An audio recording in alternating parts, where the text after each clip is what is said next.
Hello friends, welcome to Educare Science Solutions. Today we are going to discuss a new topic, that is formation of waterfall. Waterfall, जिसे हम झरने के नाम से भी जानते हैं, हिंदी में इसे झरना कहते हैं। सबसे पहले जान लेते हैं कि वाटरफॉल एक्चुअली में होता क्या है. What is the definition of waterfall? A waterfall is an area where water flows over a vertical drop or a series of steep drops in the course of a stream or a river. Waterfall also occur where meltwater drops over the edge of a tabular iceberg or ice shelf. Now we will discuss how this waterfall forms. Waterfall results from the river erosion and is found in the upper course of river. Means जो हमारा waterfall यानी कि जो झरना है वो river erosion के through form होता है और ज़्यादातर ऐसी जगहों पे फॉर्म होता है जहाँ पर रिवर किसी ऊंचे एरिया से नीचे यानी कि कम हाइट के थ्रू फ्लो करता है. Waterfalls form in an area with the bands of hard and soft rock. Means waterfall जो है वो ऐसे एरियाज में फॉर्म होता है जहाँ पर हार्ड और सॉफ्ट रॉक्स के बैंड्स पाए जाएं. River erodes the soft rock much faster than the hard rock, resulting in the differential erosion. It means जो हमारी सॉफ्ट रॉक्स होती हैं जैसे कि शेल, ये बहुत ही लेस रेसिस्टेंट रॉक होती हैं और ईजिली इरोड कर जाती हैं as compared to hard rocks like granite. इसकी वजह से क्या होता है? Differential erosion. डिफरेंशियल इरोजन का मीन्स होता है कि जो हमारी सॉफ्ट रॉक हैं वो ईजिली डिग्रेड कर रही हैं as compared to hard rock, यानी कि इरोजन जो है वो दोनों तरह की रॉक में डिफरेंट टाइप का हो रहा है. मतलब जो सॉफ्ट रॉक हैं वो ईजिली इरोड हो रही हैं और हार्ड रॉक जो है वो ज़्यादा रेसिस्टेंट है यानी कि वो डिग्रेड नहीं हो रही हैं, तो वो एज इट इज़ बनी रहेंगी. The river erodes the rocks with the process of hydraulic action. Reverse जो हैं वो क्या करती हैं? रॉक्स को हाइड्रोलिक एक्शन के थ्रू या एब्रेशन के थ्रू जो है इरोड करते हैं रॉक्स को.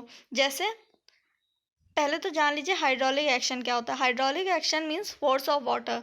जाहिर सी बात है जब पानी किसी ऊंचाई से नीचे आता है तो उसमें बहुत ज़्यादा एनर्जी होती है, तो उस एनर्जी का यूज़ करते हैं. और साथ ही एब्रेशन. एब्रेशन क्या होता है कि रिवर अपने साथ जो भी लोड यानी कि सैंड्स या पेबल्स को ला रही है वो उसको टूल ऑफ इरोजन की तरह यूज़ करते हैं.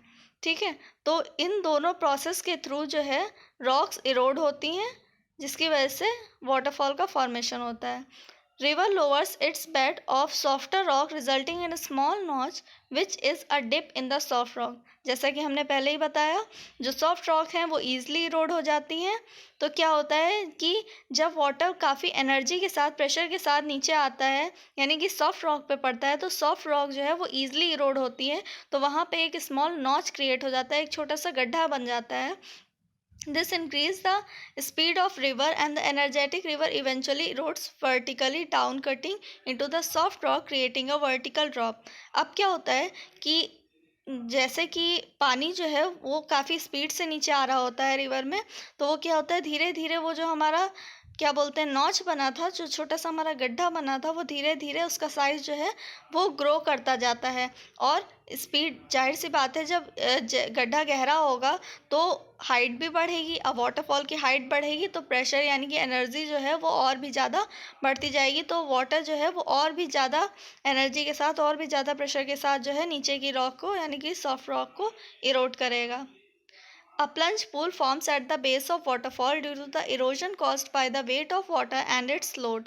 अब क्या होता है नीचे एक पूल बन जाता है. जैसे जैसे ही रिवर जो है वो उस नॉच को गहरा बनाती जाती है वहाँ पे एक पूल फॉर्म हो जाता है जिसे प्लंज पूल के नाम से जाना जाता है. ठीक है. Water also splashes back against the back wall by the process of solution. Eventually, the overhanging piece of the hard rock collapses and slowly those waterfall continues to erode backwards in a process called headward erosion. अब क्या होता है जो हमारा waterfall था उसने क्या किया, सॉफ्ट रॉक को तो इरोड कर दिया, तो उसके ऊपर जो हार्ड रॉक थी अब उसका बेस तो चला गया, बेस तो इरोड हो गया, तो वो क्या होता है जो हार्ड रॉक होती है वो कई बार क्या होता है वो कोलैप्स कर जाती है, वो टूट के नीचे आ जाती है. इसे हीटवर्ड इरोजन की वजह से भी ऐसा होता है. ठीक है। हीटवर्ड इरोजन मतलब जो वाटर नीचे आ रहा था वो सॉफ्ट रॉक को अंदर से खोदता चला गया, अंदर से इरोड करता चला गया, जिसकी वजह से क्या हुआ, ऊपर की रॉक जो है उसका बेस खत्म हो गया और वो रॉक, हार्ड रॉक जो है वो नीचे आ गई। As you can see in the diagram, there is a process of formation of waterfall. In first diagram, there is a two band of one of hard rock and the second of soft rock. जैसा कि आप first diagram में देख रहे हैं, यहाँ पर दो बैंड्स हैं, एक हार्ड रॉक के और एक सॉफ्ट रॉक के। अब क्या है, वाटर जो है ये कुछ हाइट से नीचे आ रहा है और हार्ड रॉक के बजाय ये सॉफ्ट रॉक को ईजिली इरोड कर पा रहा है। क्या होता है, ये इरोजन कंटिन्यू होता है, एक छोटा सा नॉच बनता है, छोटा सा पूल बनता है जिसे प्लंज पूल कहते हैं। धीरे धीरे ये और गहरा होता चला जाता है और जो वाटर है वो सॉफ्ट रॉक को और भी ज़्यादा इरोड करता हुआ चला जाता है, जिसकी वजह से इस पूल का साइज़ बढ़ता रहता है। अब जो ऊपर से वाटर आ रहा है, यानी कि वाटर जो फॉल हो रहा है, वो वाटरफॉल का फॉर्मेशन करता है। Thank you. This is the process of waterfall formation, and in next video we will discuss the types of waterfall. Thank you.